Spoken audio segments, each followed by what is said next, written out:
My boy.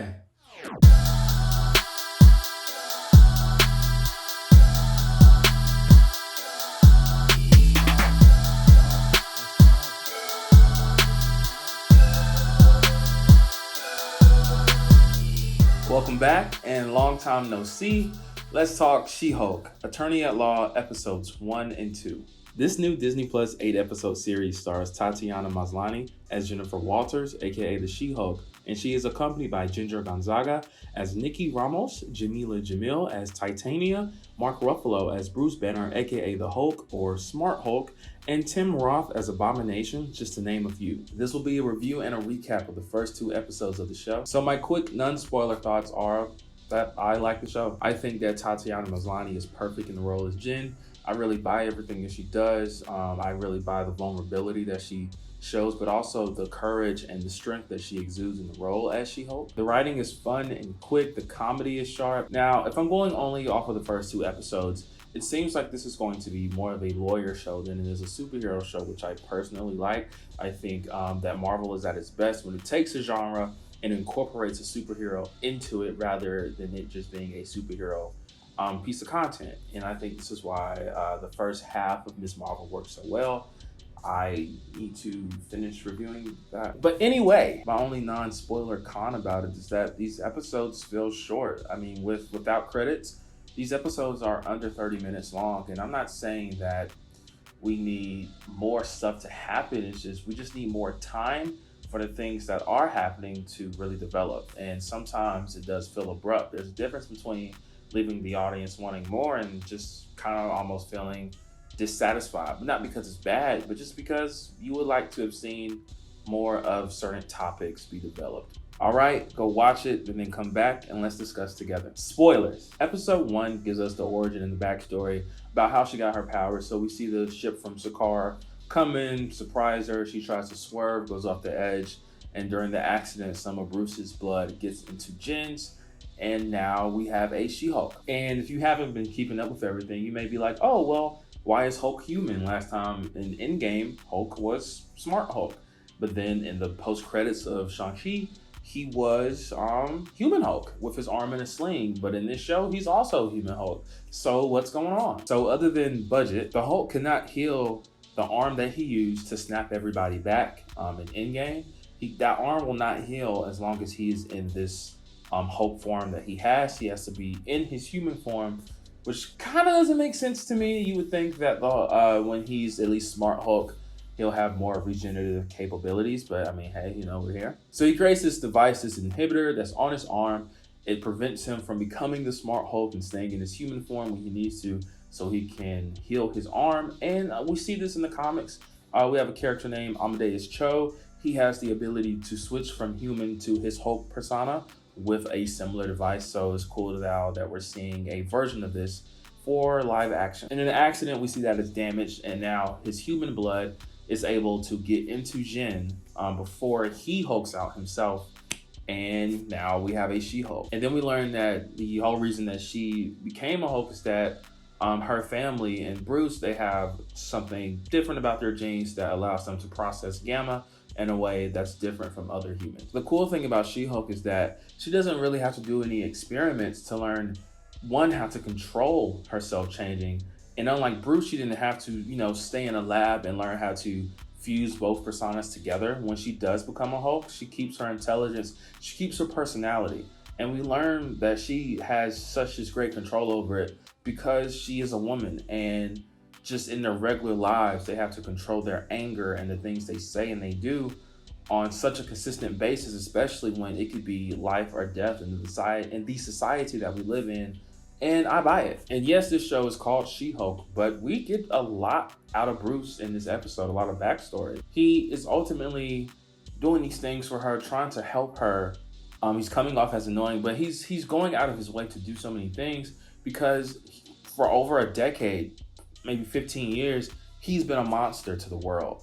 And he honestly doesn't want that same stigma to be held over Jennifer. And of course, they fight because why not? They destroy the bar, they rebuild it. Captain America is a virgin, but then we find out he's not a virgin. Episode ends. And I thought it was a pretty cool episode, but I'm more interested in talking about episode 2 because I think we definitely get a highlight on Jen in this one. We get more of her perspective, and what is just so amazing about this is that Jen can now transform into a Hulk, and yet she can still be vulnerable and she can still be taken advantage of, and that's insane. She loses her job because at the end of episode 1, we have the superpowered social media influencer Titania break into a courtroom during the case, and Jen, as she should, helps subdue her. But because of this, the company she works for says, hey, you're a liability. You did the right thing, but we don't need all this attention on us. We gotta let you go. And then she gets hired by the company she had the case against. And we're all like, yay, she has a job. She's working for GHK/more letters as the face of the superhero division department there. But then you find out she's only there because she's a Hulk. And her boss, in a very uncomfortable scene, makes her transition from Jen into the Hulk because this is why he hired her. Doesn't say anything about like having an extra change of clothes, doesn't even let her step away for a second or process it. This was inappropriate. It was an invasion of privacy, and people may say, hey, she can do that, she can change, whatever. And yes, she has done that, but it's been under her terms and under her circumstances.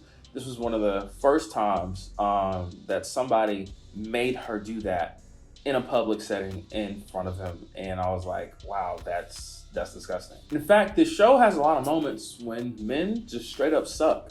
And I'm okay with that, but some people aren't. And I'm like, well, this is a real reality that women go through, that, just ordinary, everyday women go through. And if you're uncomfortable seeing men portrayed as assholes, then maybe you are also an asshole. So Jen finds out later who she will be representing in her first case, and it's Emil Blonsky, aka the Abomination, first seen in The Incredible Hulk and then seen again in Shang-Chi. And for those who didn't know, Abomination tried to kill She-Hulk's cousin, Bruce Banner. So she's like, I don't know if I can do this, but we learned that Emil wants her specifically. And we go visit him in jail, and he's in his human form. And I'm like, okay, so either, he has mastered changing back and forth, or, for some reason we don't know, he's able to become his human form and also become the Abomination. And I'm like, well, budget. So I'm sure we'll learn how he got control later. But I will say, one of the biggest things about Hulk was that he had no control, and which made him unpredictable, made him dangerous. She-Hulk has control, we know that, but now seeing that Abomination also has his ability, it's interesting. I'm not sure how I feel about it, but I do understand that, hey man, it's a TV show. We'll be animating Smart Hulk, She-Hulk, and Abomination. For all three of them to be Hulks on screen at the same time is going to cost money, and at the end of the day, this doesn't have that budget to do that, so I get it and I understand. But he's basically like, Jen, I'm a different man, I do different things. I no longer have that resentment in me. I was only that angry because of this, the bootleg super soldier serum that I took, and I'm a different person. And he's reformed, and he wants to be free. And he mentions that he wants to, hang out with his 7 pen pals that he has made through the prisoner system. I believe he calls them their soulmates. Some people think that he is referring to the Thunderbolts, which is like, in layman's terms, like the Suicide Squad, but for Marvel. And even though we know that a Thunderbolts project is coming, with him being, their version of a Hulk, I don't think he's talking about them just because of other pieces of marketing material, which I won't go into because obviously not everybody has seen this piece of marketing material, because I think if they did, they would talk about it more. But they could be doing a misdirecting. They could actually be talking about the Thunderbolts. Only time will tell. This is an 8-episode series, and we're only 2 episodes in, so we shall see. As we get to the end of the episode, Jennifer calls Hulk, and we see that he's on that same ship that started out on episode 1. He's on the ship, so he somehow found it, got on it, and he's headed off-world. First of all, there is no way you have cell phone reception that far out in space. And this isn't the first time that Marvel has showed us a phone call being made in space, and I don't buy it every time I see it. Anyway, Hulk is off-world now.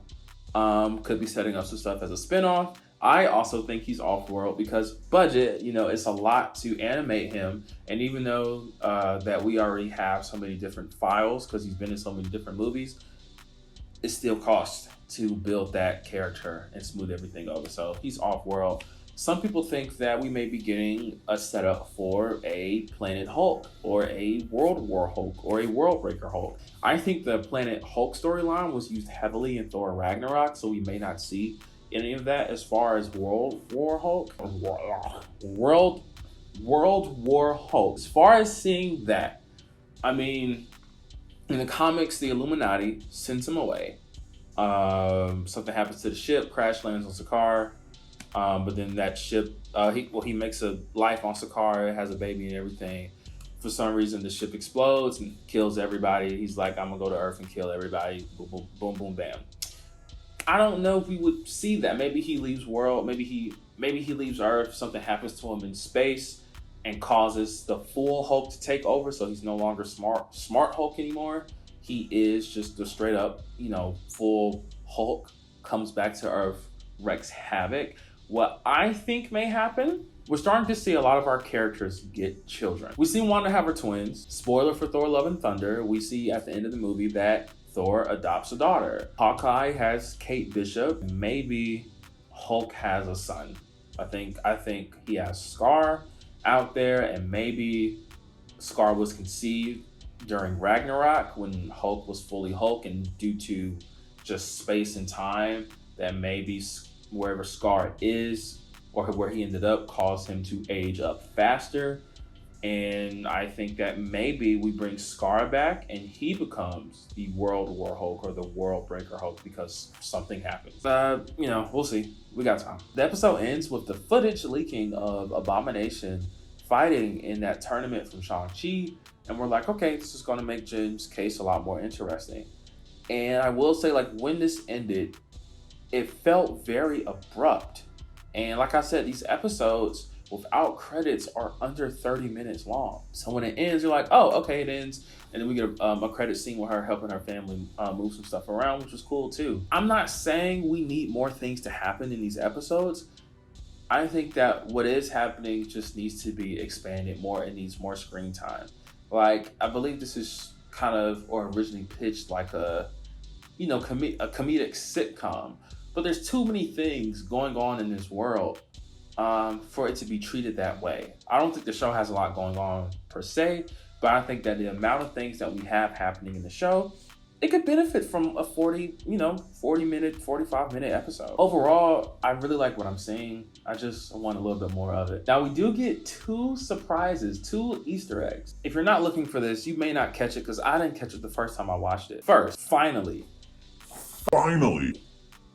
The freaking Celestial head in hand that has been sticking out of the ocean since the Eternals film is finally referenced. I have been waiting so long for some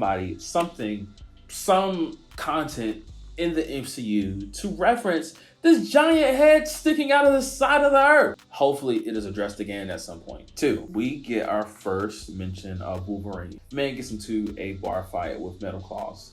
Who else could that be?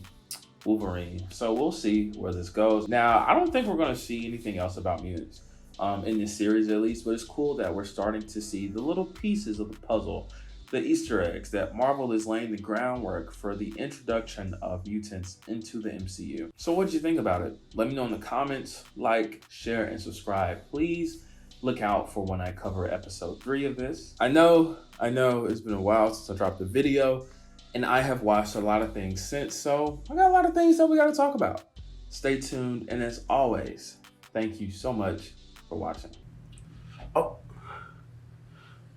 I never stopped recording. What?